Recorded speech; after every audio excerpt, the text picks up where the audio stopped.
Good evening, ladies and gentlemen. This is the Laredo Independent School Board of Trustees Business Support Services Committee meeting. Today is Thursday, November the 5th. It is now 5:35. Roll call, Mr. Garza. Yes, sir. Mr. Jesus Martinez. Present. Mr. Jose Valdez.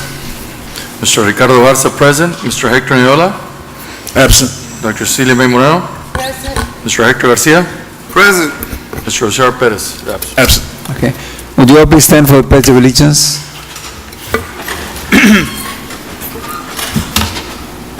Pledge allegiance to the flag of the United States of America and to the republic for which it stands, one nation, under God, indivisible, with liberty and justice for all. Dr. Nelson, item 1. Thank you, Mr. President. At this time, I'll turn it over to our Chief Financial Officer, who will take us through our first few agenda items. Ms. Ayala? Thank you, Dr. Nelson. Good evening, Mr. Martinez, Board of Trustees, colleagues, and members of the public. We'll begin with item number 1. Discussion and presentation to approve and/or ratify the monthly disbursements for September 2015. Total cash disbursements were recorded at $17.5 million, of which $14 million were for the payment of payroll costs, and $3.5 million were used to pay our goods and services. Okay. See, Mr. President? For item number 2. Number 2, we'll- yes? What was that, item number 1? Yes, sir. That was item number 1, yes, sir. Okay. Well, we didn't have, okay, that's fine. Number 2 will be reviewing the highlights. I was looking to where you're reading from. It should be on your screen. Now, these are the highlights of unaudited financial statements as of September 30th, which is the first month of our fiscal year. So our expenditures for the month of September will be the same amount for the year-to-dates. Under gifts and bequests, donations for the month of September were recorded at $7,865. The same amount will be recorded for the fiscal year-to-date donations. In our revenues, total revenues earned for the month of September, $25.4 million, which is 10% or $2.4 million more when compared to September 2014. Under Ms. Ayala, are we now getting the taxes for the next year, for 2016? Are they coming in? Is this part of the report? the taxes, no, the tax year begins October. Yeah, So but we're we're starting to still- collect, For the, not until next month, for October. okay. Right. Thank you. For next month, we'll be reporting the new tax year. Oh, okay, so we start, As an example, let for us, whatever came in October, we reported, in October, correct. October already went by. No, sir. I'm reporting for the month of September. Oh, okay. So if you look at the September collections, which is the okay. beginning of the fiscal year, we recorded $131,000, which is 47% of the budget amount of 28.2. The budget Okay. amount is based on the fiscal year. However, Right, as we scroll down, you see that we are reporting October to September collections, which is $28.7 million, which that includes a whole tax year, okay, okay? all right. Which we ended up with 97.53 of the adjusted opening levy. Okay, But to answer your question, during the month of October, we collected $13.9 million during that month, which will be reported next month. okay, Here we have expenditures by object. We incurred Okay. $17.6 million, 2% more, or $395,000 more when compared to the same period last year. We have those same expenditures here, but we have them by function. We spent $11.3 million, or 64% of the total expenditures in instructional services, followed by plant maintenance and operation in the amount of $1.6 million, or about 10% of the total costs. Mr. President, I have a question. Yes, sir. So, Ms. Ayala, the reason why September 2015 is $395. $300,000 more than 2014 is because of additional staff? No, mainly the raises, and yes, Oh. staff, a little bit of staff. Okay. But it has to do with the raises. So it's reasonable. Yes, sir. Thank you. So we can say that it's going to be about $300,000 a month more. in It payouts. depends. On this specific report, it depends also on the timing of the expenditures by Oh, I got you. function. So, but mostly on function 11, it has to Kinda do, want- the I wanna- total has to do with the raise. I want to see if it does have that. I know we had at the budget hearings, it's going to, I don't know if it's an approximate or it's going to cost us exactly this for the raises and everything that we did. About, yes. And so I wonder if we can get a tally maybe in December of where we stand as compared to what we said we were going to do. See if we're right on line with it. For instance, when we decided to give a 5% or 3%. or Oh, whatever. okay. Against time lapse. Variance from. Variance from Sure. from From what projected we had- budget. yeah. And we do that. We Yeah. do that Yeah. in a later report. Okay. It's a variance from our budget. Dr. Nelson, did I answer the question? Under other financing sources, we transferred out. So what item are you in right now? I'm on slide 7. It should be on your screen.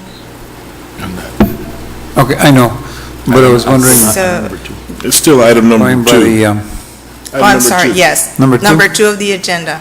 Yes, We're sir. going over unaudited financial statements. okay.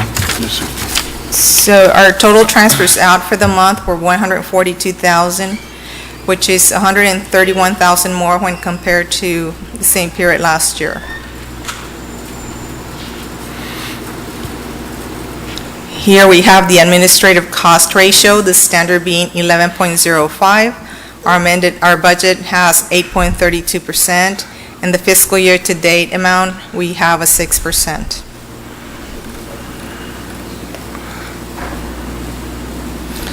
Here, the time lapsed is 8% for only 1 month. So revenues, we recorded at $25.4 million, which is 12% of the original budget, of the amended budget of 201.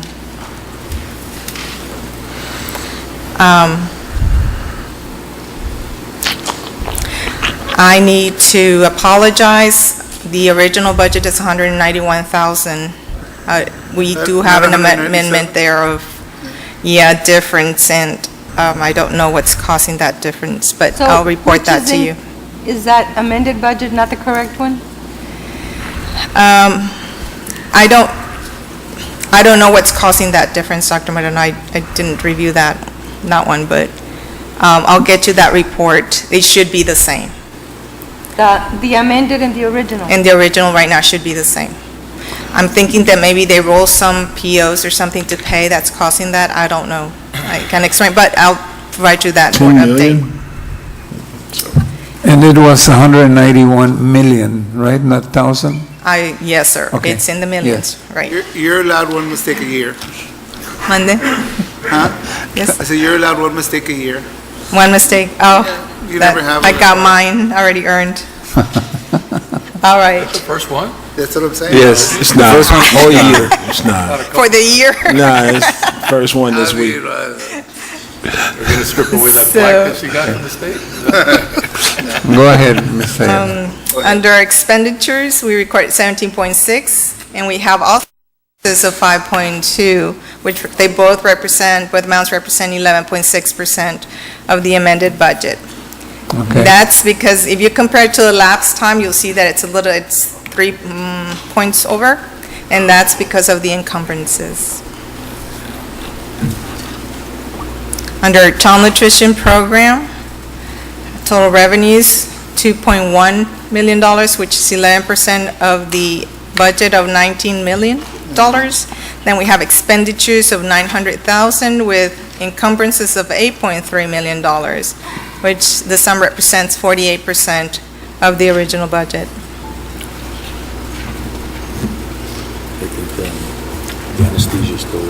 Next, we have the E-rate fund, zero revenues, then expenditures of $54,000 with encumbrances of $708,000, which sum represents 17% of the original budget of $4.4 million. Next, we have the athletics fund.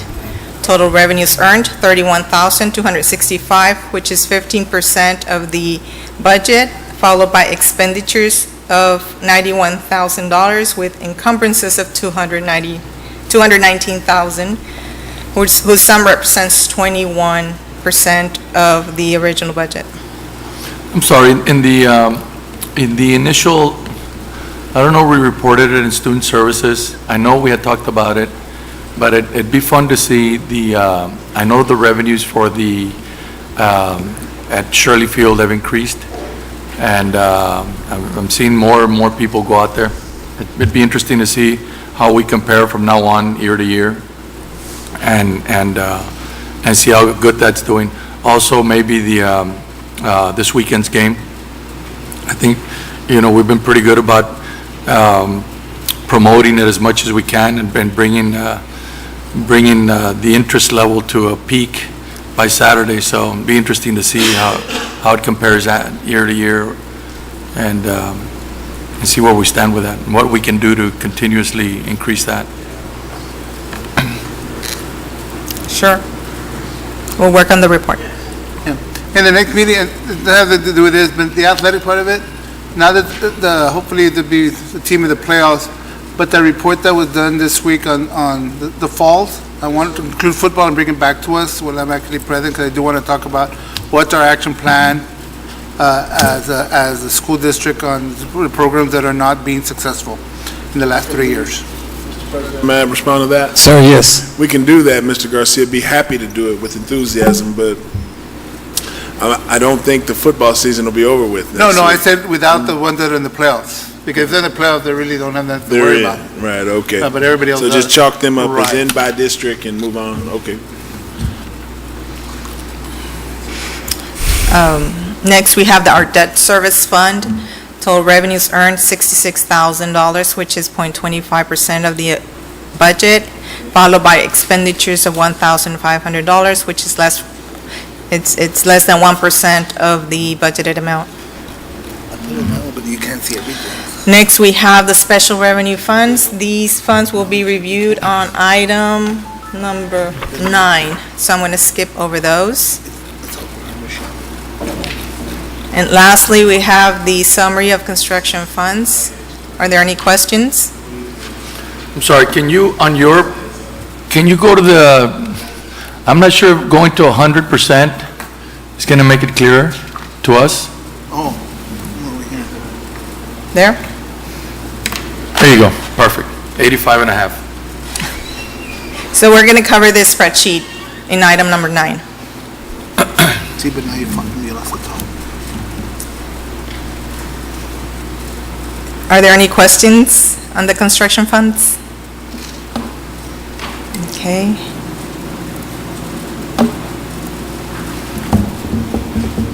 We'll move, Mr.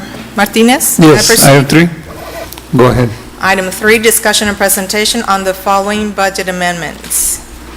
Item 3A, BA number 1516-05, discussion and presentation to approve the general operating fund budget amendment in the amount of $23,846 as a result of transfers between functional expenditure categories. Item B, BA 1516-15, discussion and presentation to approve the general operating fund budget amendment in the amount of $55,075 as a result of transfers between functional expenditure categories from the Board of Trustees discretionary funds. Item 3C, BA number 1516-06, discussion and presentation to approve the E-rate fund budget amendment in the amount of $210,877 to appropriate revenue from transfers in from the 2005 series bond for an amount not spent during 14-15 and expenditures from fund balance to carry forward the 14-15 outstanding purchase orders. Could you explain that a little better? Yes, those are the open encumbrances that were left over at the end of the fiscal year, August 31st, 2015. We're rolling those over into the fiscal year, therefore we need to amend the budget for those, to account for those and pay them off. But they were already funded before. Yes, that's why we're rolling forward that appropriation. The appropriation and the Right, we need to encumbrance. appropriate it in the same So year. it won't impact current budgets at all? No, no ma'am. Okay. Right. But it will increase the budget though. Both the revenues and the Yes, and the expenditure, not the revenues. It's the expenditures only. So how are you going to increase only the expenditures if you're not cut? Because you're grabbing it at the end of the year, if you keep an encumbrance open or a purchase order open, it rolls into fund balance. Give you the look. It rolls into fund balance. So if you're going to keep that open PO and honor it, you have to appropriate it in the expenditures the following year. So it's wiser to, when we close the year, is close everything. That's why I encourage And I everybody know- to, Isn't there an I know entry? where she's coming from, and this is because my assistant general manager is also a CPA, and we closing everything, and I figured out why we're closing everything. Isn't there before. an entry called prior year It's a- encumbrance it's a- yeah. that would keep the funds from going into fund balance? right, you reserve it. You don't put it in the unassigned, you make a I reservation. never figured it out till. You can't name it prior year encumbrances. It has, we have to use an assignment of Right, it. but why can't you name it prior year encumbrance if that's what it You don't is? close it. Because the new Like that. terms does not allow it Like to that. use it like that. We need to be more specific. Right. And disclose it specifically for what it is in the financial statements. But it's an assignment. Yes, if you want us to put it here as prior year encumbrances, we can do that as well. But it's not a current terminology used. It used to be in the past, not in, It used to be, but it's not anymore? no. Okay. It's called an assignment now. I even, and this is a suggestion, I'd recommend that we come out with maybe for meeting to do, action that we don't do that we close out the year and we close it out, period. So just to make sure, because I know it becomes a big problem at the end of the day, that we, yeah. Mr. President, Yes, sir. Ms. Ayala, is this the same issue where we allow campuses to carry their money over? No. No, we never allow the campuses to carry over funds. We, this year, projects were not completed by 8/31. Right. So because they were not completed, I That's why we're think, doing this. part of it.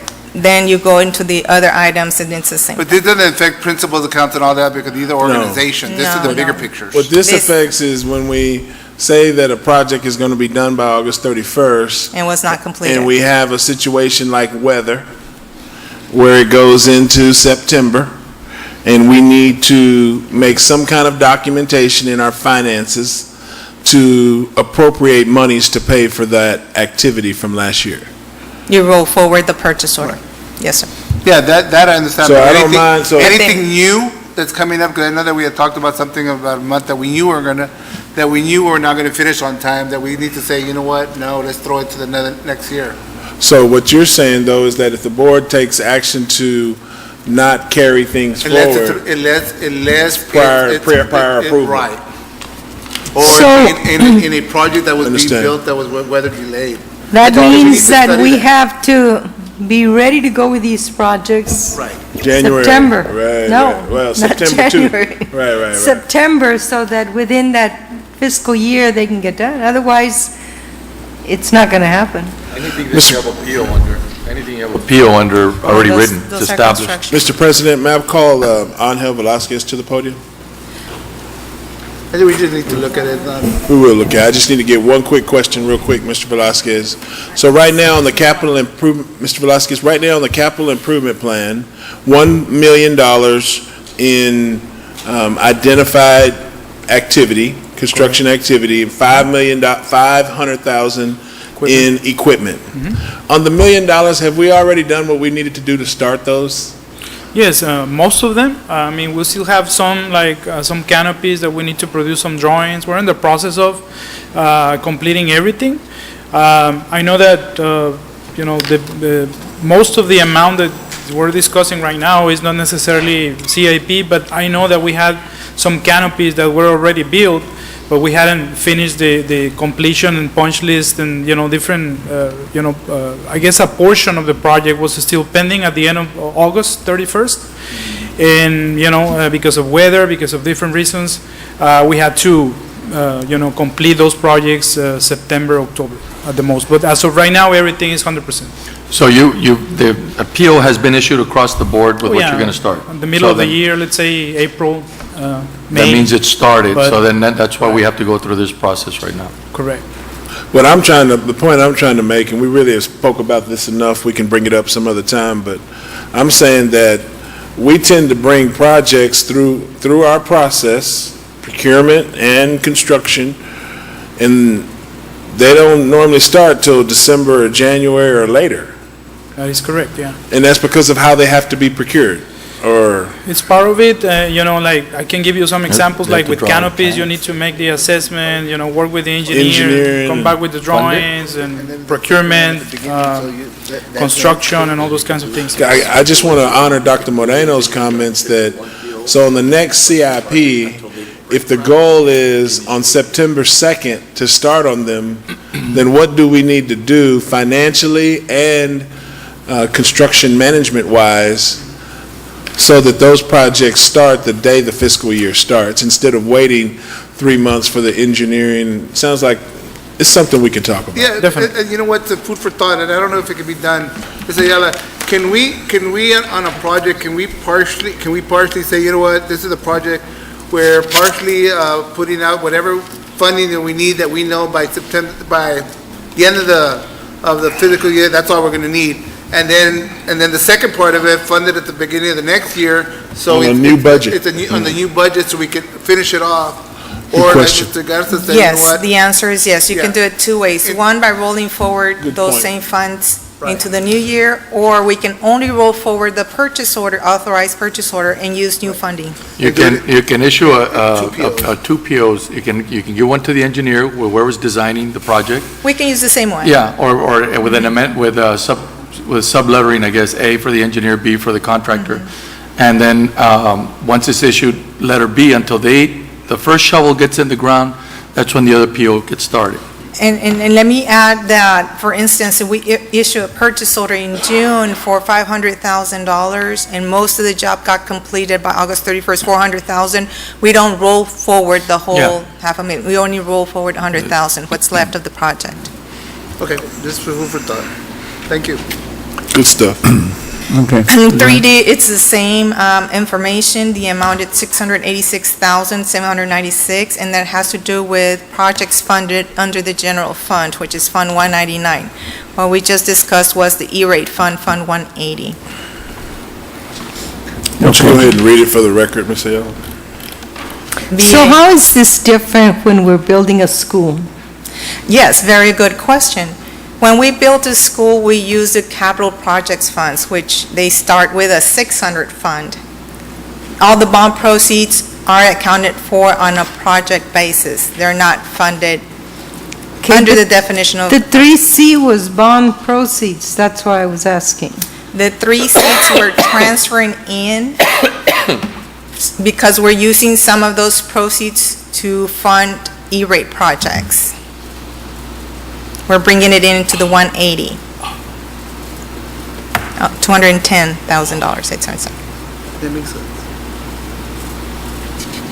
Please continue. Continue. 3D, BA 1516-07, discussion and presentation to approve the general operating fund budget amendment in the amount of $686,796 to appropriate expenditures from fund balance to carry forward 1415 outstanding purchase orders, which will be the prior year encumbrances.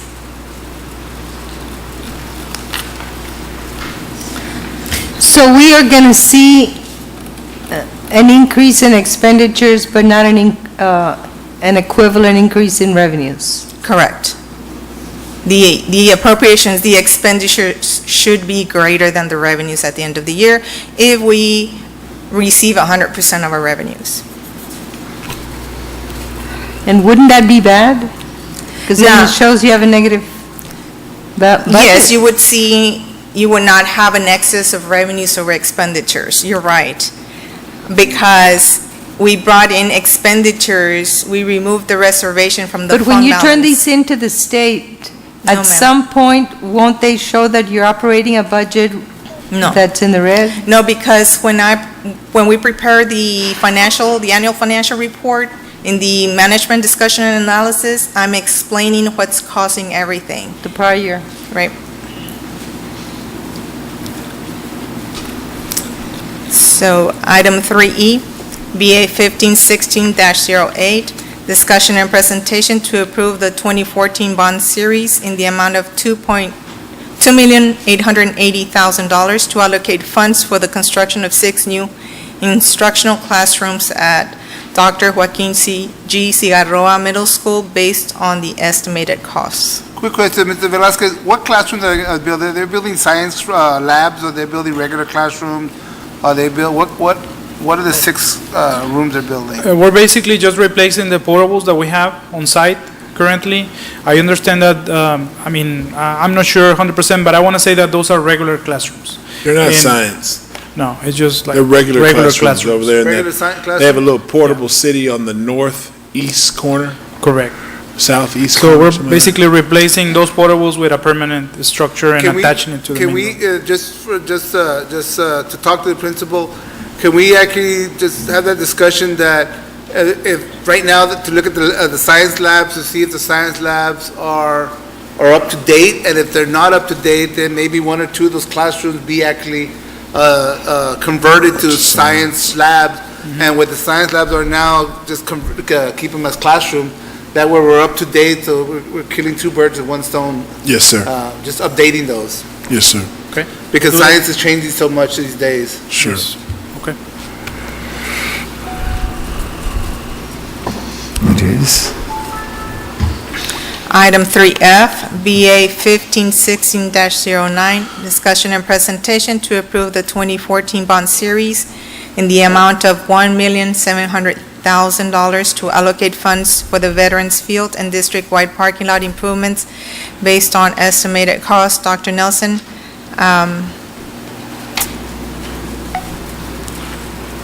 no, I'm sorry, I got I confused. guess what It is- I think I know what you're asking. My question is for Angel. This says Veterans Field and district-wide parking lot. I don't think it's Veterans Field, is it? It's the parking It's the lot parking lot for adjacent to. Veterans Field, yes. And the The one reason on that's Sotomayor. important for the board is because technically, right here today, we have not allocated funds to remodel Veterans Baseball Field. I think that's a discussion we want to bring to the board at some point, but we want to bring some various funding options for that as well. This is for the asphalt Just for on the the parking parking lot. lot. And if you know this situation, like I know all 4 of you do, the worst parking lot in LISD is at Veterans Field.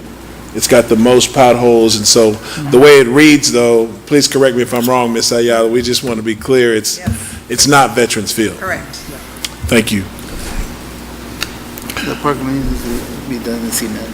Item 3D, BA number 1516-10, discussion and presentation to approve the 2014 bond series and 2006 bond series in the amount of $8,160,000 to allocate funds for the construction and renovation of the early childhood centers at Jesus A. Caguas Elementary School, Tomás Sanchez Hermelinda Ochoa Elementary School, and Santo Niño Elementary School based on estimated costs. So is there any additions being built, or is it all renovations? Renovations. Or remodels. Rehabs and remodelings. Because somewhere along the way, it'll show it as additions still on this agenda. It'll show as new building, new classes. It'll say additions. We're not building new class, we're renovating the old. We're not expanding. And the reason I say that is because we know we have extra classrooms in those schools. We should not be building additional rooms. Right.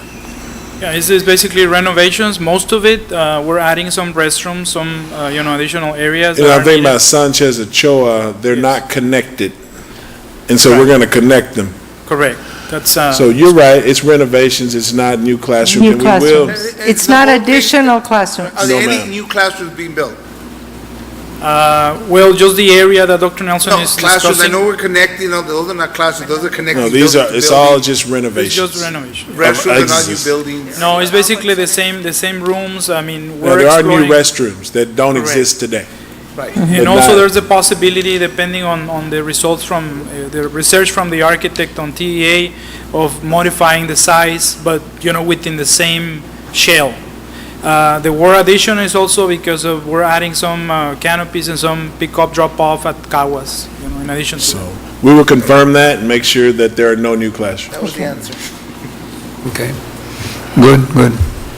Next, go ahead. 3H, BA 1516-14, discussion and presentation to approve the 2014 bond series in the amount of $1,491,750 to allocate funds for the construction of Raymond and Teresa Martin High School tennis courts based on estimated costs. Wasn't it 1.5 at some point? Well, I think it was rounded. It's almost 1.5. Let's say $1,000 less. Savings. Okay, next item. Item 4. Item 4, discussion and presentation to approve and award the following bids, proposals, quotations, and contracts. 4A, renewal, Texas Association of School Board by Board number 398-12. This is for mass communication system. The evaluation committee recommends renewal of the contract to School Messenger for an estimated amount of $39,928. Item 4B, renewal by board co-op vendors, science materials supplies. The evaluation committee recommends awarding a contract to the listed vendors. Would you like for me to go over them? For an estimated amount of $90,000. Item 4C, renewal, RFP number 13-038, elevator maintenance inspection and telephone monitoring services. The evaluation committee recommends renewal of the contract to Schindler Elevator Corporation as primary vendor and ThyssenKrupp Elevator Americas as secondary vendor for an estimated amount of $50,000. Item 4D, renewal, RFP number 13-037. This is for automotive repairs, parts, supplies, and equipment. The evaluation committee recommends renewal of the contract to Fleet Pride Gonzalez Auto Parts and Toto Auto Parts for an estimated amount of $160,000. Item 4E, renewal, TASB by Board Co-op vendor number 413-12. This is for school bleacher repairs.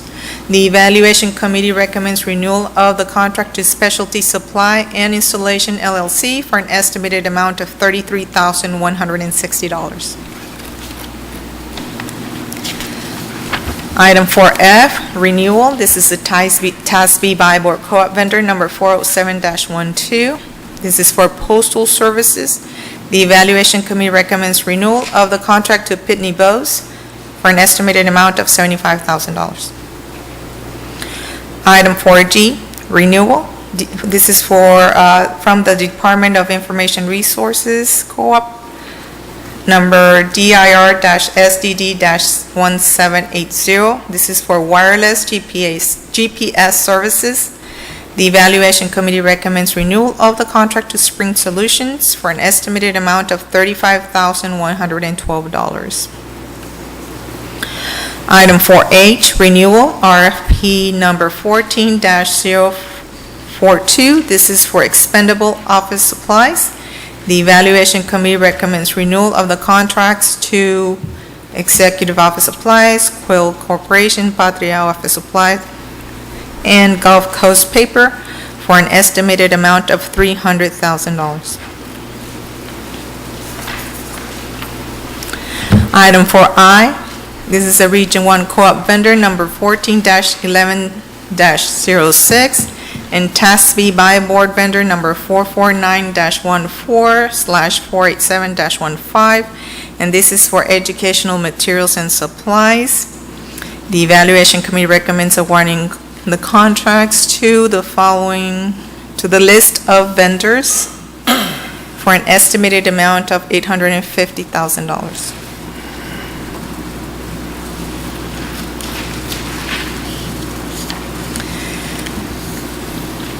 Item 4J, RFP number 15-033. This is for math instructional materials and supplies.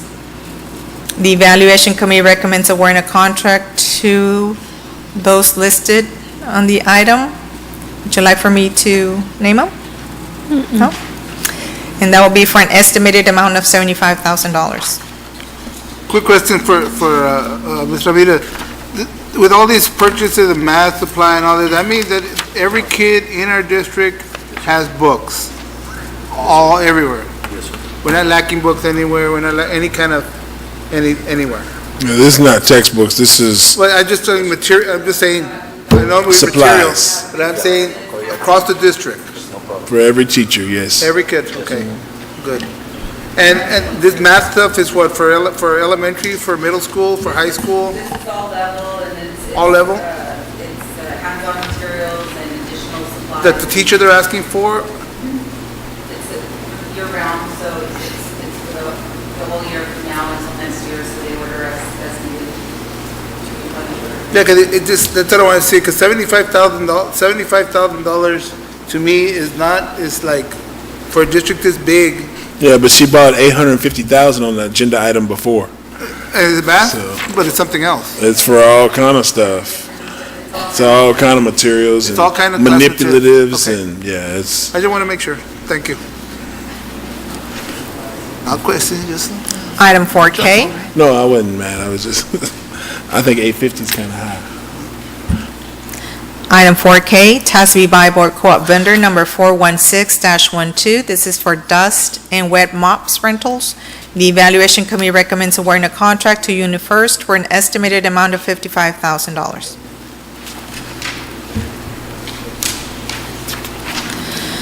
Item 4L, TASB buy board co-op vendor number 459-14 and number 470-14. This is for automotive repairs, parts, supplies, and equipment. The Evaluation Committee recommends awarding a contract to Gonzalez Auto Parts, Andy's Auto Bus and Air, Chalk's Truck Parts, Rotex Truck Center, Thomas Bus Gulf Coast, Longhorn Bus Sales, Rush Bus Centers, and TCI Tire Centers for an estimated amount of $130,000. Item 4M, RFP number 15-030, music instruments and supplies. The Evaluation Committee recommends awarding a contract to the band shop for an estimated amount of $50,000. Item 4N, RFP number 15018, managed print services and consumables. The Evaluation Committee recommends awarding a contract to Dayhill for an estimated amount of $693,944, which represents the best value to the district. May I proceed? This Please. would be a four-year contract as well, Dr. Nelson, reviewed on a year-per-year basis. Item Next item. 4O, TASB buy board co-op vendor number 430-13. This is for maintenance fleet replacement. The Evaluation Committee recommends awarding a contract to Gunn Chevrolet for an estimated amount of $68,242. Item 4P, this is procurement method for early childhood centers, classroom expansion, performing arts center, Martin High School tennis courts complex, and other plant projects in RFQ number 2014-013. Staff recommends approval of the construction manager at risk as the method of procurement for the construction of the following projects. Project 1, Early Childhood Center renovations and additions for the Sanchez Ochoa Elementary School. Item 2, Early Childhood Center renovations and additions, drop-off lane, canopy, and parking lot improvements for Caguas Elementary School. Item 3, Early Childhood Center renovations and additions for the Santo Niño Elementary School. Item 4, Instructional Classroom Expansion Wing, this is for the Cigarroa Middle School. And item 5, Performing Arts Center and renovations and/or additions, including the Martin High School Tennis Courts Complex and any other master plan projects included in RFQ number 2014-013.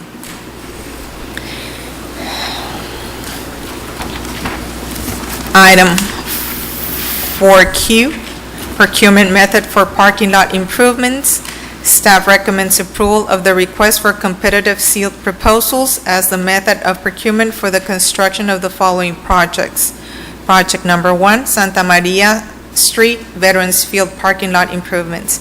And project number 2, district-wide parking lot asphalt, seal coat, and other site improvements. Yes. So my question, Ms. Ayala or Ms. Alcantara, staff, on the request for competitive seal proposals, that means if this board approves this agenda item as presented, we would open it up for bids. Right, And we would under that accept method. the best value to the district. Not necessarily, not under the RFCSP.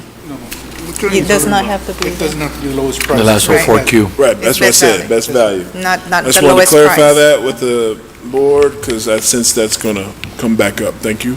And if it comes back to us that we want to continue what we're doing, Well, but see, that's the point. If you'll see, we're continuing what we do on every construction project, right, except for pavement.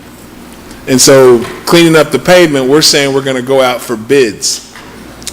Is that correct? for proposals, sir. Yeah, that's what I meant, for proposals. So it's not like we're doing this construction manager at risk for all of our renovations, but for some reason, we're going to go with RFCSP. What's the for- logic you all have with that? Mr. Velasquez? Yes, I think it makes sense. I will Good. just, Oh, it does? Without an I explanation, agree. how can it Well, make that sense? means a lot to us. That's why I'm saying it. logic, the That makes logic is perfect sense that to on both methods, we still need a professional, either an architect or an engineer, like in this case. So they will have to provide specifications and/or drawings to do this. The only difference is that we don't need a general contractor, Oh, yeah, and we save that markup, by going directly with the paving companies. Thank you, Mr. Yeah, you said Velasquez. that last time, it just didn't make sense. Any other comments or does. questions, Mr. President? So does it make sense? It made sense 2 days ago, you told me that, right? It's getting old. May I proceed, Mr. President? Yes. Item number 5 has to do with tax refunds. Staff recommends approval of the tax refunds, items 5A through 5D. Item 6, Dr. Nelson? Thank you, Ms. Ayala. Item number 6 is discussion and presentation of the Gear Up program, the program better known as Gaining Early Awareness and Readiness for Undergraduate Programs. We're very excited about our partnership with the Office of Special Programs at TAMIU. They've done a tremendous job in helping us increase our post-secondary readiness agenda, working in collaboration with all of our different departments and all of our campuses.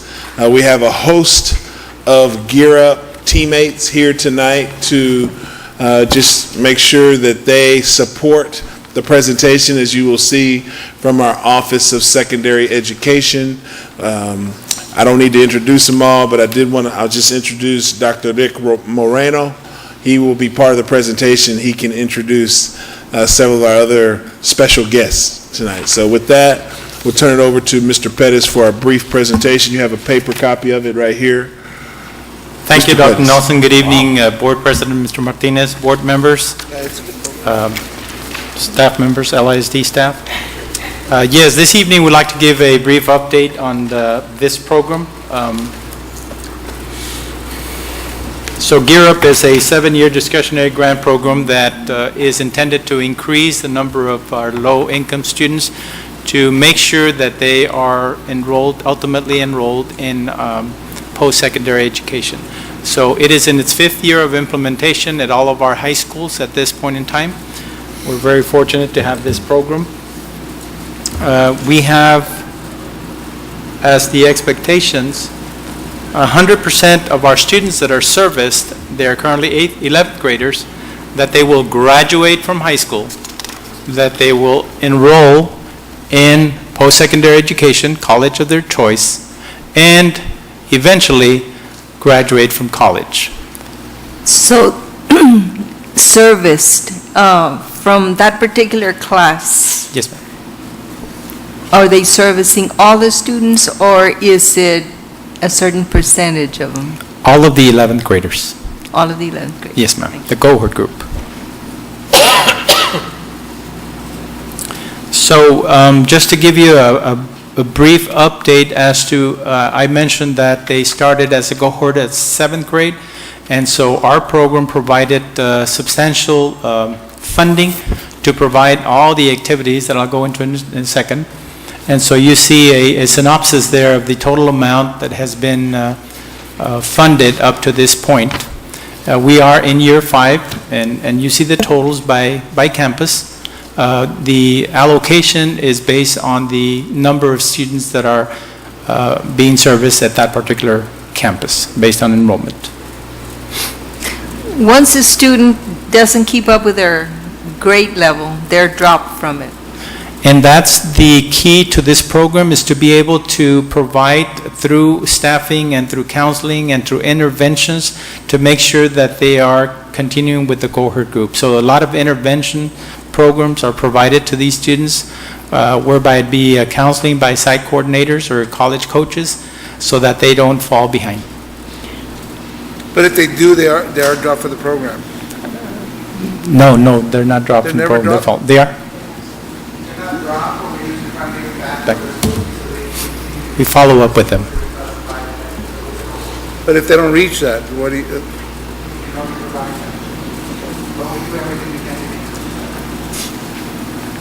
So even now, if there are some students who are behind in grade placement and should have been a junior, if they get caught up, they're back into your program. What percentage of our kids are like that right now? Well, we'll get the exact number, but by the 11th grade, I mean, the kids that are struggling, that's a small group of kids. Most of your 9th graders, the largest numbers at 9th grade that is behind, then 10th grade, then 11th and 12th, it gets even smaller. But we'll get you the exact number. Is this I know we were talking about having more accessibility to SAT training or SAT, and it was a curriculum that we talked about it. There's more kids that need to practice that before. This isn't part of that, right? This is totally something. Yeah, this is. Gear Up has prep courses for SAT. Gear Up has a whole. I'm looking at it right now, and it does have a bunch of it. And I was asked by a parent this past week, and I'm glad that they asked, because they said, they want to hear more about that. We provided a tremendous amount of prep work all the way through in summer, fall, spring. We provide prep work continuously. Good. A variety of prep work to get them to score high. Excellent. But really, though, I want to be clear about this. I applaud Gear Up, and we're really here to talk about Gear Up. But when it comes to Mr. Garza's question and comment, what we're doing for SAT, ACT prep, it's really much wider and deeper than just the 11th graders this year. Obviously, Gear Up has done a tremendous job, but they're just focused on a cohort of kids. It's a lot of kids, and they're ready to go to college because they're in 11th grade, but I just want to be clear, what we do for 9th grade, what we do for That's what I'm 10th talking grade, what we offer the PSAT, how we get 7th graders that we identify for Duke Talent, I mean, it's all part of Right. organized post-secondary readiness agenda. Okay. But just to add to that, we'll be announcing the next 2 or 3 weeks, just finalizing through, that we're going to be offering SAT classes then we're putting our money from That's our right. discretionary fund, we're bringing somebody in. Consultant. Because I don't think that we're doing, in my opinion, I don't think we're doing enough in the SAT part of it. We can do more. Good. So just real quick, again, we've spoken about the academic strand, which includes a lot of what Dr. Moreno mentioned about providing the support.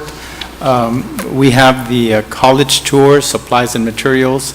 On the assessment component, yes, there's a major focus on the SAT. We do have the ACT Engage, which is an assessment to determine the academic behavior of a student, to be able to know the student more, what their personal strengths are, what their weaknesses are, so we can be able to address and keep them on board. Again, we just mentioned the post-secondary readiness strands. With our sustainability component, we want to make sure that we're looking at all of our cohorts. But in this particular case, this GERA program is focusing on the 11th grade cohort. At this time, I'd like to invite Dr. Moreno to the podium to introduce his staff. Dr. Rick Moreno, please. Oh, I thought this one, I don't know. He'd probably go up there I was too. gonna say, you wouldn't have to tell her twice. Don't tell her twice. Thank you. You're for, woo-hoo! Okay. Thank you, honorable board members, as well as Dr. Nelson. Thank you so much for giving us the opportunity. We have a tremendous group with us. This evening, we have from the executive leadership team, I have Ms. Ana Gonzalez. She is the research director, and we are very data-driven. We have Ms. Trevino, who's in charge of our partnership liaison, so she brings in a lot of the matching for us as well. We have Ms. Zebadua, who's one of our SAC coordinators, our newest SAC coordinator. We have Ms. Lopez, who's also our SAC coordinator, and myself, I'm the director, and we give 150%. We have a passion for education. We love our students, and there's not enough that we can do. And I thank you for all the support, the tremendous amount of support that we've received from Dr. Nelson, incredible support that we're receiving from you all, and you're going to see some really incredible results from these kids. Again, thank you. So that was going to be my question. At the end of the term, and I know you all do an evaluation because you have a grant, et cetera, will we get to see those results from this particular class? What percentage actually enrolled in college? What percentage was TSI ready? Yes. Et cetera. Totally. We'd be more than happy to provide you those figures. We're really excited because, again, we've done a tremendous amount of intervention from 7th grade, 8th, 9th, 10th, 11th. We're coming back in. We're focused on dual credit. There's a lot of information you'll get here, but we definitely will show you. Here's what happens with the interventions when we come back in. We're letting Washington know that when you put your money where your mouth is, these are the results that you get. We need more funds, federal and state. We're showing them here. And Here you that's go. our whole point here. You know, Yes. we wish we could have even much better results for our students, Yes. but knowing whatever you're able to accomplish through this is already a goal for us. We Yes. should be able to match that And with we're our very- own intervention. And we're very excited because when we're talking about sustainability, we've been providing professional development to the teachers, every single cohort of teachers also, so there's ongoing professional development that we've been providing also. That's the sustainability that we're bringing to the table as well. Is that to all the teachers? To our cohort, what we do, all the teachers of our cohort, 7th grade, all those 7th grade teachers, and we moved up to 8th grade, 9th grade, 10th grade, all the teachers of our cohort, we provide the professional development. So there's a tremendous amount of resources that we're bringing to the So table. is there ever an issue with teachers not attending or attending? They've been awesome. We have tremendous support from the teachers and from the schools. We have we have 19 school districts from Eagle Pass down to La Jolla. And again, I really want to congratulate the tremendous support we're getting from your superintendent, and I can't emphasize that enough because that's what really is the driving gear in this also. The teachers, in the summertime, we provide stipends, that we bring TI Math Forward, several other professional developments to the teachers, and their response has been incredible. It's been really, really good. At one time, you all even provided the calculators, is that correct? Exactly. Yes, ma'am. We provided the calculators. What I love is our partnership with Texas Instruments has provided the license to the TI Inspire to every one of our students. Every one of them has a license they can take home. The school district has, the schools have them uploaded on their every computer that's accessible to students, and that's sustainability because you're not having to buy that. It's already there. It's cutting edge.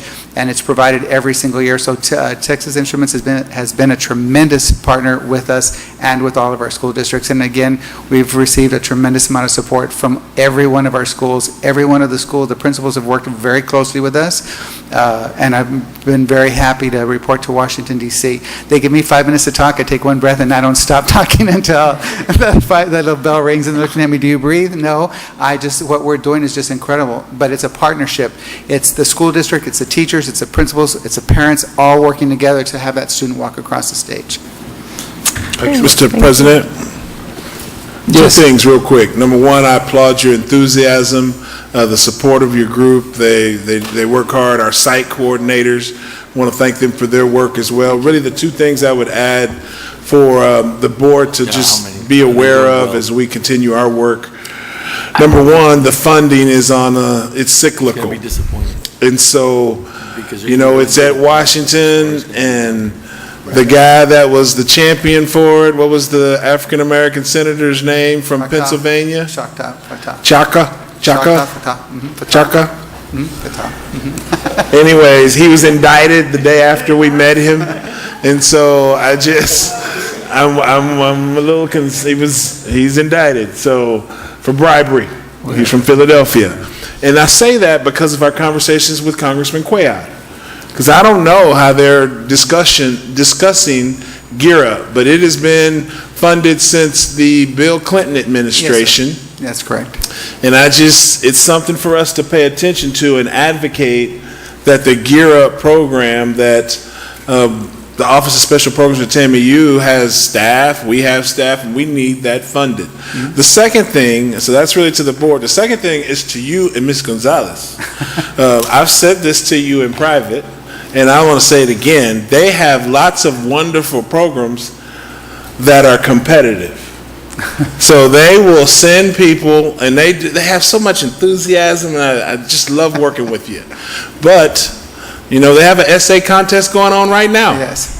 The winners of the essay contest get to go to Harvard and San Francisco. And what happens is we're competing against Gear Up kids from La Jolla and Gear Up kids from United. And I just know you would want me to say that we want to do whatever we need to do to send in strong essays. Yes. So I don't know if that's more awareness of the content that you're looking for or whatever, but there should never be a situation where the LISD kids don't rise to the top through a fair process.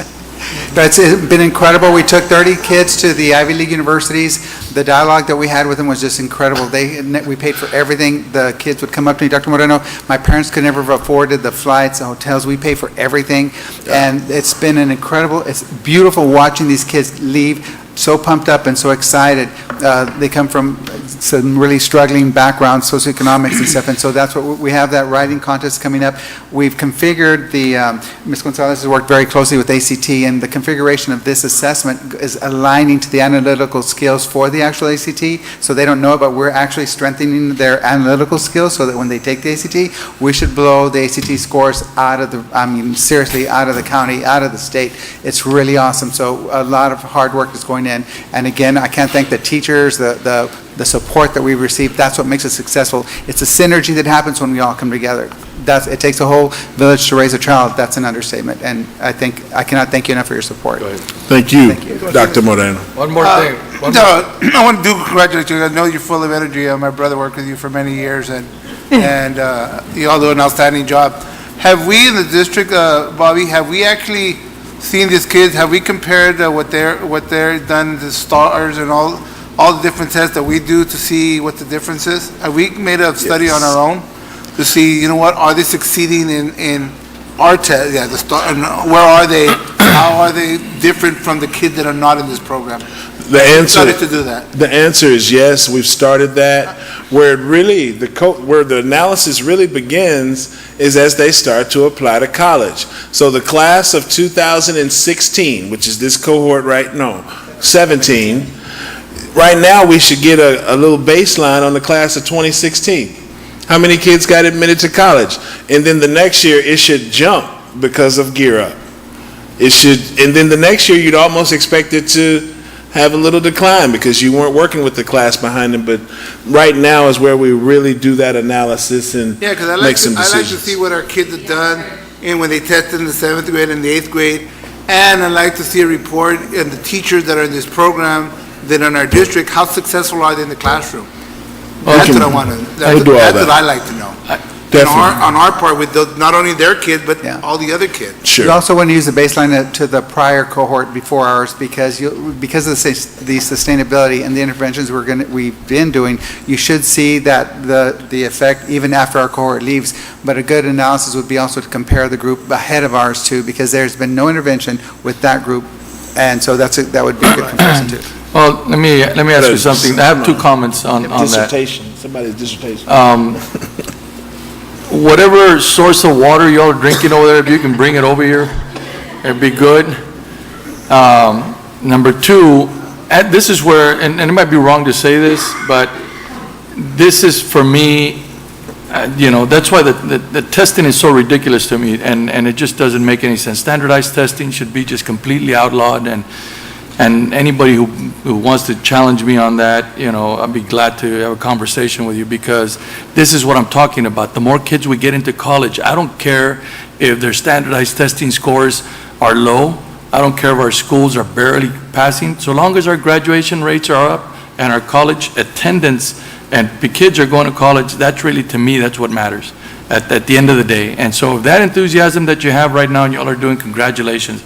I applaud you, because we do a lot of hard work over here, and we spin our wheels daily to try and pass that stupid test. And it just annoys me completely, because these students should be more attentive to learn other things other than the standardized testing. So I applaud you in getting this thing done.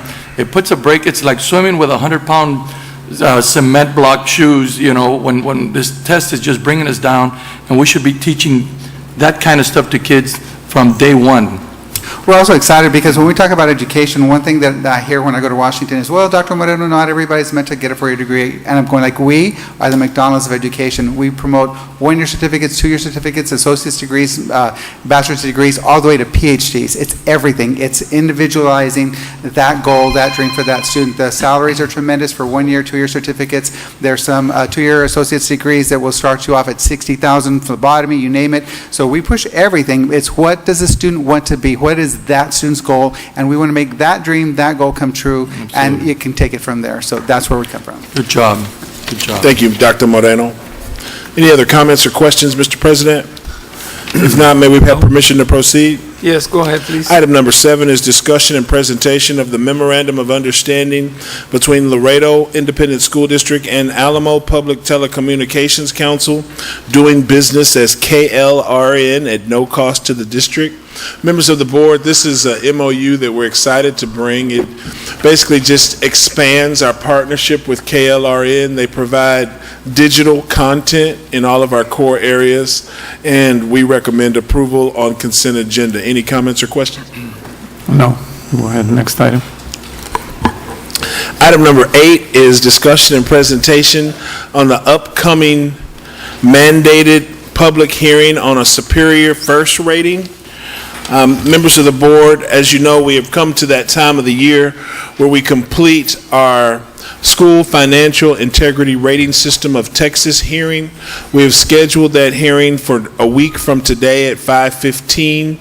The State School Financial Accountability Rating System, known as FIRST, ensures that Texas public schools are held accountable for the quality of their financial management practices and that they improve those practices. The system is designed to encourage Texas public schools to better manage their financial resources to provide the maximum allocation possible for direct instructional purposes.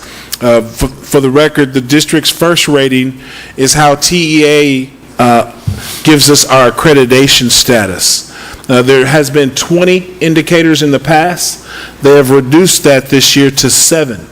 We're proud to say that we again have earned a perfect score with the 7 indicators and received a superior rating, and really should be a applauded for our financial solvency, in my opinion. So we'll go over this more at our public meeting next Thursday, and we just wanted to prepare the board for that hearing. Any comments or questions? Do we have permission to proceed? Yes, go ahead, next item. Item number 9 is discussion and presentation on district special revenues. As our Chief Financial Officer said in her opening presentation, we tabled the special revenues presentation for this agenda item to allow our newly appointed Director of Federal Programs to have her first formal conversation with the business support agenda and hear from the board on concerns or comments or questions about our special revenues. You have the document that we normally use provided for you, and it's provided for the public. And with that, I'd like to introduce our Director of Federal Programs, Mrs. Oralia Cortez. Ms. Cortez? Good evening, Mr. President, members of the board, Dr. Nelson. Good evening. Are there any questions on the report? Okay, the first question is, on that Title I, Part A, is that 14 million that we budgeted, is that Yeah, the 'cause over new here, the thing- amount that was appropriated to us, or does that include the roll forward? That's the initial. That was the expenditure. Yeah, because She's talking about the 14 million. That's Did like the original, 130 or something. including the maximum entitlement. There you go. There you go. Okay. there you go. For the 2015-2016, Dr. Moreno? Yes. Okay. That does not include the entitlement, the maximum entitlement? It's only the original amount. So that doesn't include the roll forward. No. When does the roll forward become part of the budget? November, December. Between, November, December. Okay. Now, what about all the others? Okay. Those Title I, Martin Nixon, Cigarroa, how come they're not budgeted? Those are the focus schools, and that was the remaining balance last year. So they do qualify for a reallocation. Last year, they got $10,000. We don't know what the amount will be this year, but they do qualify for a reallocation. So you haven't been advised what that is? No, not yet. What's the difference from the last 5 years in the Title I funding to after-school programs that we're having a problem with Cigarroa? That, yes, we're going to pay, but we can't use them anymore for after-school programs. Let Ms. Ayala answer that. So here's a situation. We looked into that situation. I don't believe we have any reason for Cigarroa to not do tutorials. We have allocated the same monies that we always allocate. Okay. So I read some of the communication and spoke with the principal as well, and we just need an opportunity to help her understand our perspective. But we have not cut any funds No, I'm not for saying we're cutting, but tutorials. what's the difference between last and this? Because it's been funded, those programs have been funded for the last 5 years after school. And we're going to finish up paying, yes, we are, but in an email that I read, that from here on in, there's certain things that we can't do. Did it change from the previous 5 years? or- What happened was that I think there was poor planning. They, if you look at the expenditure and you compare it to past years, it's almost very high. Okay. So there was something going on there. She looked into it, Ms. Cortez looked into it, and it's providing recommendations, but not to stop tutorials. Now, if you notice, we are going to receive roll forward. Ms. Cortez already worked on a allocation process to use some of those funding, so we can give some more back, even though we don't have the notification yet. But I think we can work with them so we just can provide the so funding. reevaluating the program to see what we're. Absolutely. Absolutely, Yes, yes. sir. That's all I It could, wanted to know. Thank you. because all the schools follow the same formula. Okay, thank you. I would like to feel that Ms. Cortez will be a support for the principals, when they have issues about, being able to take care of something and they don't know how, or they feel like nobody listens, Absolutely. that, not that Blas wouldn't have, but there again, we're coming into a new era, and the principals need support, and hopefully we're going to look to Ms. Cortez to provide that. No, we agree with you, and we see Ms. Cortez also as an opportunity to help us with our school improvement at elementary schools. We think she has a unique expertise, and so we're working, she's going to be supervising the improvement required elementary principals. And so, yes, we agree with you on the support and enthusiasm she brings to her new position. Now, the other, one of the comments I wanted to make is on the issue of, and you saw part of this, I think the latter part of when you were at Santo Niño, we started talking about that, and we've been pushing it for the last 3 years, is that we need more, we need a game plan actually from most, and not all of the principals on how, and administrators, on how we're going to spend this money. Because some of it that rolls over, we're expecting it to come back, and some of it may not. But we're waiting, I think the problem was that we were waiting too long to spend some of those monies. And it doesn't look good on on this sheet right here when it's July and they still have 75% of their funds. And so the creative process for them sometimes lags in terms of having time to figure out where that money's going. So I think that's one of the challenges that we never found an adequate game plan to try and spend all those monies. So that's a big challenge for you there. Yes, I'll be working with the principals and monitoring the expenses, encouraging them to do their purchases at the beginning of the year. At the beginning of the year is when the students need all the materials, when the teachers need. So I'll be monitoring their expenses throughout the year and encourage them to purchase and obtain services early in the year. And anytime it hits the brakes and there's going to be lags in the action, where it's just impossible to try and constantly find something to spend it on. Right. Flag that and bring it over so that we can know, hey, you know what, we've taken it up to this point, and unless we have any suggestions from anybody else, we can move forward with it. Okay, I will. Any other comments or questions regarding our special revenues? If not, may we have All of it, because it won't move, it won't move unless you move it. Yeah. Better? Next item. I think she wanted to look at the rest real quick. We can go on. The other, yeah. Okay. I'm sorry. Thank you, Ms. Cortez. Thank you. Item number 10 is discussion and presentation on Senate Bill 507, Special Education Programs, Classroom Surveillance Cameras. Members of the board, we don't have a large presentation on this. We've talked to you about it since the legislative session ended. The bottom line is there is a provision, Senate Bill 507, that we have a couple of options. And option number one is to wait until a parent or a teacher or somebody requests to put a special ed camera in the classroom, and then we are mandated to fund that request according to this Senate bill.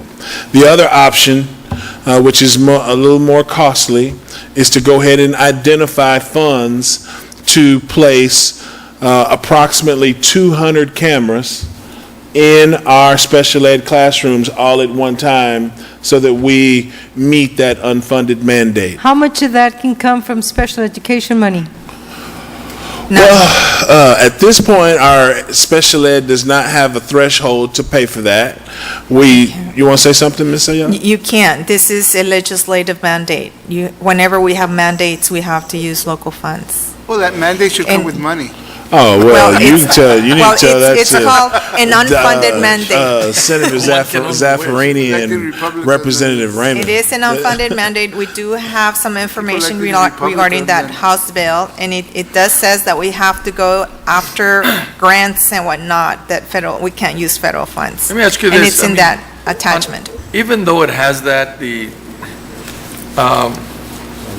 Mr. Gomez, how vital is this? Is it something that's absolutely, it's a great idea? Is this going to be good money spent from us? Or because of this mandate, we're just doing it for obviously we're going to have to do it, but it's one of those things that I'm not sure if it's good. The answer to your question, Mr. Gaddis, is that obviously we all care about our kids that, I want to say appropriately, have special needs. And if, the legislature wants us to have those classrooms videoed, then we're willing, we're not trying to go against the legislature. We want to make it clear it's unfunded. which we've done. We also want to make it clear that I believe if you talk to your teacher associations, I believe they have mixed opinions about this kind of idea. Having said that, for us, it can be anywhere from a small expenditure to approximately $400,000. It just So, depends on how aggressive we want to be. Maybe we can have a plan, a Phase three-year in, plan, or yeah. a four-year plan. I'm not sure what's Depends how appropriate, long. but a plan so that we start now. Is it better to start at the secondaries, or is it better to start at the elementaries? I'm not sure. You know, that's something we could bring a recommendation, Maybe start with the self-contained classrooms? where the kids are nonverbal. That's, Yes. that's the intent. So we can bring some options back. I think it's a good idea to have the cameras. I've received, through the last 2-3 years, a lot of concerns about parents with their kids being, abused in the classrooms. And I think this would benefit the kids a lot and would guarantee that there's no mismanagement of the classes, and at the same time, respect for the kids, also. It also So- protects the employees. It does. Yeah, yes, protects the employee, because the employee is under the camera, and we know that he's not doing anything wrong if the camera shows that. So I think that'll be a good idea. And that's an excellent point from Ms. Moreno. Maybe we can start 1 year with 100,000, and Yeah, depending phase on them the recommendations of the special ed, units, so many elementary schools and so forth go to the middle school and then the high schools. Yeah, that'd be good. So we can do that. Yes, sir. Okay, start planning. Any other comments or questions? Next item. Item number 11 is discussion and presentation on House Bill 23, changes to gift disclosure policy. Members of the board, we don't need to spend a lot of time on this, but basically, the House bill that was approved at this last legislative session, we just wanted to formally communicate not only to you, but to directors and above, that there's a change in gifts that we receive. And in the past, there was a conflict of interest disclosure form that all of us filled out, and it was basically for anything over $250.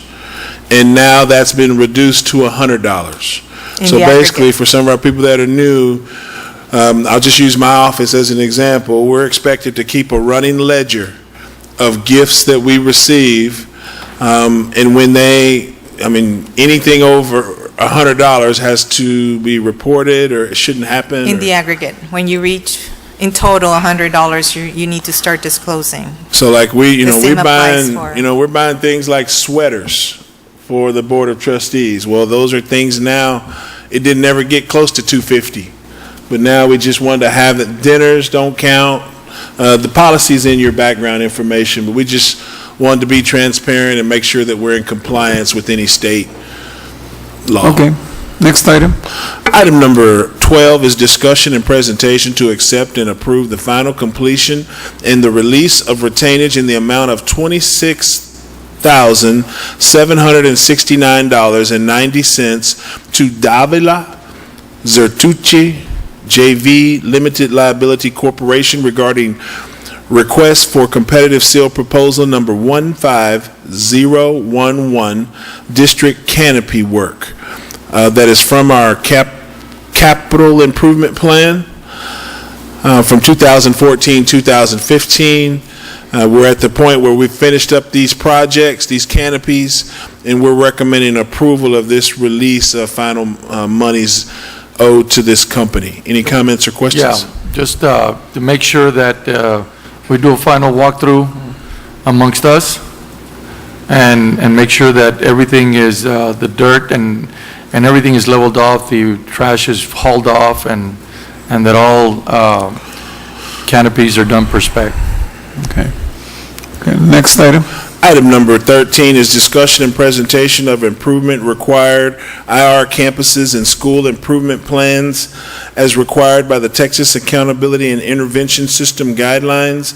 Members of the board, we went over this in detail at our Curriculum and Instruction Committee meeting.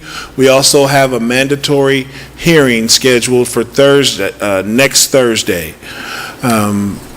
immediately before, immediately after our first rating hearing. Okay. We have several campuses that are improvement required, 4 to be exact, some that are on focus 2. I mean, we have different categories.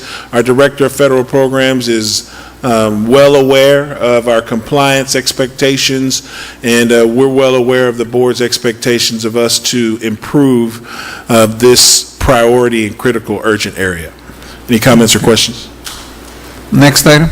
Item number 14 is discussion and presentation to commit to various projects the estimated excess revenues for the period ended August 31st, 2015.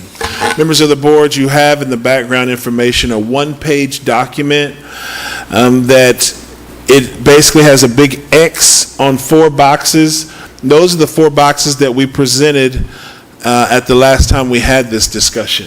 Right. I can't remember, but we basically X'd those out, and now, based on the conversation we've heard, we're recommending one of 2 options. We're actually recommending option 1, but it's totally the will of the board. We've identified $1.8 million to commit to the administration building project, $3.09 million for projectors, which will put us at 100% compliance on projectors. We could do half of that. We could phase it in.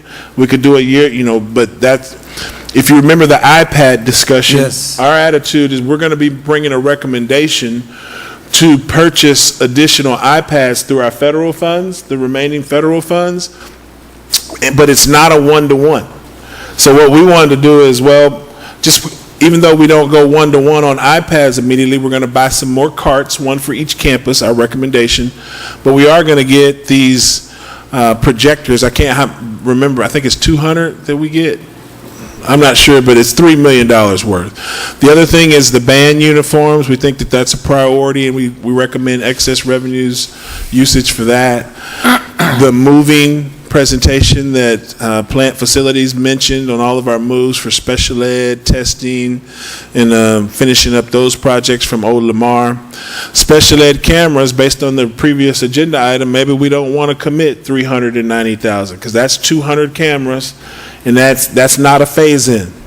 That's, if this board desired, we could go build those cameras right away. Then the playground shade safety to provide shade for every playground that we have and be 100% in that, it'd be $932,000. And then the final one is safety program cameras. I'm sorry, I forgot what that is. Well, maybe the special ed cameras that we have. Mr. Manoa, can you explain safety program cameras real quick? Okay, go ahead. Or Floor, I'm sorry. Then we'll go into Good this. evening, Dr. Nelson, members of the board. A while back, Mr. Victor Mora did an assessment of all the cameras at all the campuses and came up with a by square footage allocation to bring all the campuses to the same level in terms of number of cameras. So we would be adding cameras at some elementary schools to bring parity on a per square Zachary footage was basis. missing some, and Right. Lion Street. Right, Lion Yeah, Street. Lion So Street. that includes getting Some everybody extra some cameras. extra cameras, spreading it out to all the schools and bringing. Well, I mean, are we doing it just for the sake of quantity, or, I mean, are we looking for those Fairness. blind spots that spots, we're yes. talking about? Well, this was the culmination of 2 things. One was 6 months ago, we polled the campuses and asked them to send us what they perceived their need to be. And so everybody, without a doubt, every But campus does indicated. anybody scrutinize what they tell you is their need, and you say, we agree that that need is there, or do we just roll everything forward? Excellent point. So 6 months ago, we asked the campus, tell us how many do you need? They all said they needed some. That's when we engaged Mr. Mora. He went to every campus thoroughly, and then he started analyzing it by square footage and kind of really trying to get to a reasonable number and making recommendations based on his assessment of the safety and security. And so that's how we arrived at that number a couple of months ago when that was presented. And I'm to not the board. saying for the sake of parity or anything like that, but if Well- it's definitely needed, that Martin High School needs more than Nixon, I'm saying yes, let's do it, because if they have more, for safety reasons, if Martin has more blind spots that we need to cover, I just don't want it to be for the sake of quantity on each one. No, that was just kind of a formula to use to kind of gauge more or less, you know. How come it didn't get turned in earlier? Because it's coming in now after there was already discussion about the use of the funds, because it's not listed up here. Right. Well, I can tell you that when we made the A through J assignments up at the top, we knew that if we would have put a list of everything that is $50,000 to $300,000, we would have went A through Z. So we just tried to prioritize, and then as we had the conversation, we moved things like training heels off. We're going to go try to fund that somewhere else. We, obviously moving money to the unassigned fund balance. We're not even recommending that anymore. So we've tried to just listen and bring updates accordingly. It's not because, I can tell you that extra cameras has been discussed. They've been trying to get extra cameras every budget process, and I'm like, nah, we'll phase them in, get as many as we can. So it's been on the list. So the problem that we have, Mr. President, members of the board, is that we need to make some decisions on this so that we can do our amendments appropriately. So I feel like we've brought several ideas, and there's several trustees that are not here last night that I think will take issue with some of this, and we just want direction so that we can continue to be financially solvent. Any comments or questions? You did mention the iPods that we're going to need. Do you have something in more detail as to what we're going to be buying? You said maybe one cart per school? Yes, our plan is to recommend, there's an agenda item on the regular agenda sponsored by Trustee Valdez. Right. He is recommending respectfully to do some kind of financial plan that we're not recommending, but it basically involves using federal funds and local funds. And so we tried to explain the supplant versus supplement issue. Based on all of that conversation, we've worked with him every day, Ms. Rodriguez the most, me second, and several others. We're recommending you asked us to go look at our federal funds and identify monies that we could allocate to iPads. Mr. Manoa, Ms. Ayala, Ms. Cortez identified $400,000 that can be used right now to purchase iPads, which would basically be 27 carts. We were actually wanting to do about 20 carts, one for each elementary. And then in January, when we received the roll forward, we wanted to identify $500,000 or $400,000, to purchase 20 more carts.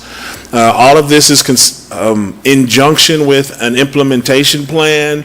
We've started the usage study that was requested, and we've got good information on that, but the bottom line is that's going to take a while for us to really pinpoint how different campuses use their iPads differently. That's what we found. So, Mr. President, we have a recommendation to spend what we're calling almost a little over $800,000 in iPads between now and February. And we think that's reasonable, and it's a good response to what was said, but the agenda item calls for $4 million in iPads, and we think that... I think this is a good start. I do think it ought to be the full 400,000, 27, if it'll fund 27, we'll get all 27. Right. You have some schools that are larger than others anyway. But we do need to look at how it is that they're using them, because if they find that what they have is inappropriate and they could get more mileage by using it in a different way, then they need to also use it the best way possible. Good point. They can't just say, I want to use it this way, so give me more.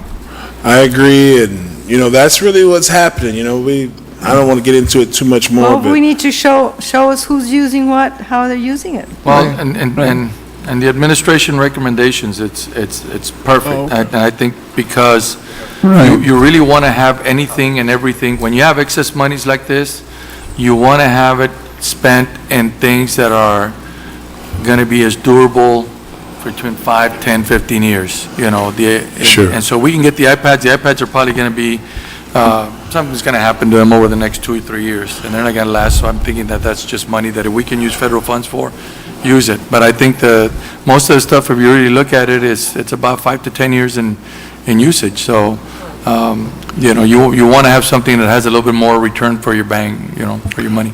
Well, I appreciate And, that feedback.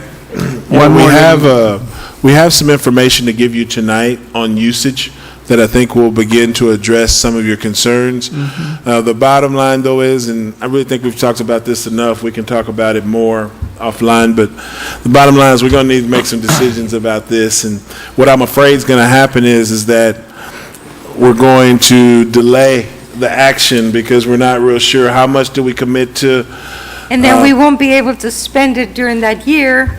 And then, we'll lose it August 31st and so on and so forth. So Mr. Rodriguez is going to give you some more information, and then this particular agenda item will not be on consent.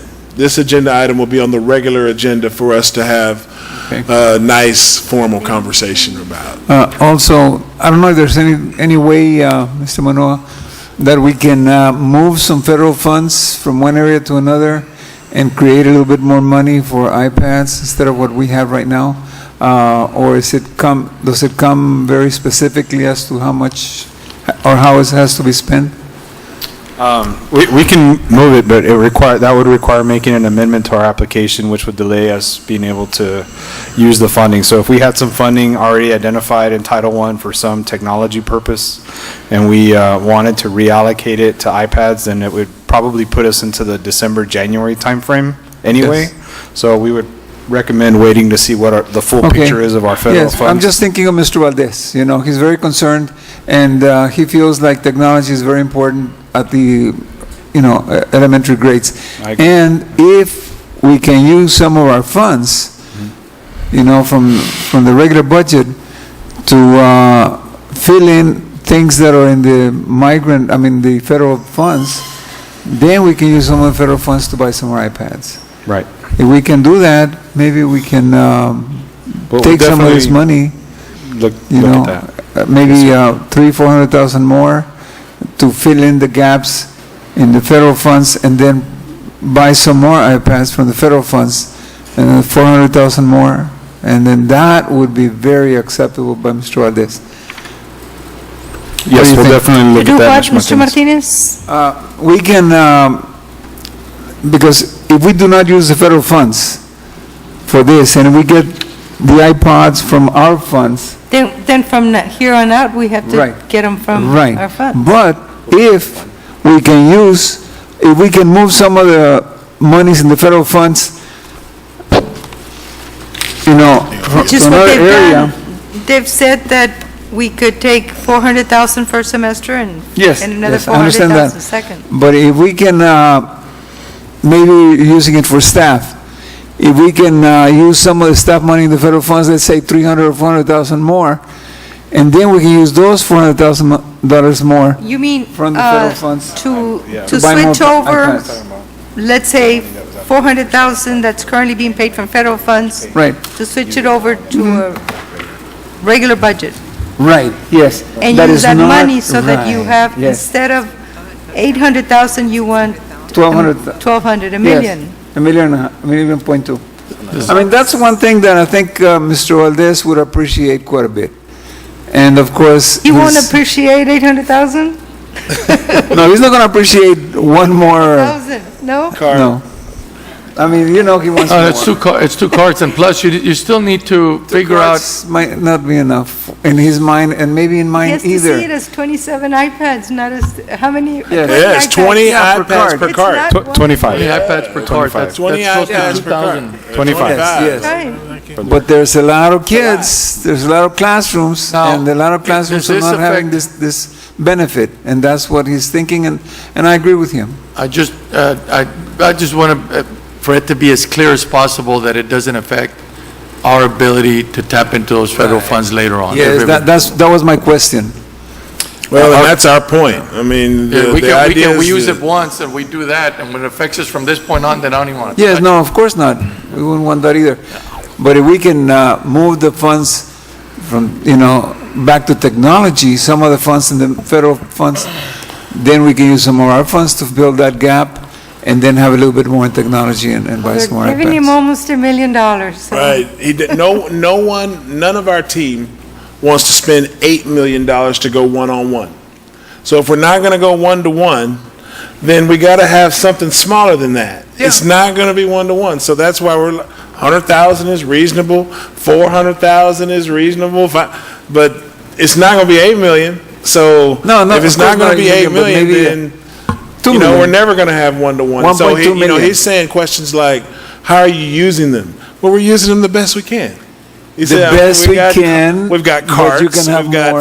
We've got centers. They use centers. I mean, there's all kind of ways you can use the iPad. Kids can check them out.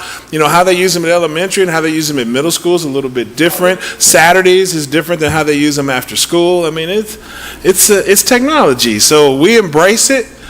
We have the Chief Technology Officer of the Year in the state. For 5 more months, 3 more months that him and our Director of Instructional Technology are helping us integrate technology more and more each day, each week. Yes. So But that's when, where we're at, and it's really kind of one a of the waste board of time members- to talk about this in front of When one of the board members goes to a school and the teachers say, I need more iPads, the board member, He said, let thinks, me arrange with the yes, principal. let me see so what they I can be do. assigned to you to use. So I know. But there are some teachers that feel like we can use more. And that's what he's listening to. And it's a good point, because I remember they did this with laptops not too long ago, 5-6 years ago.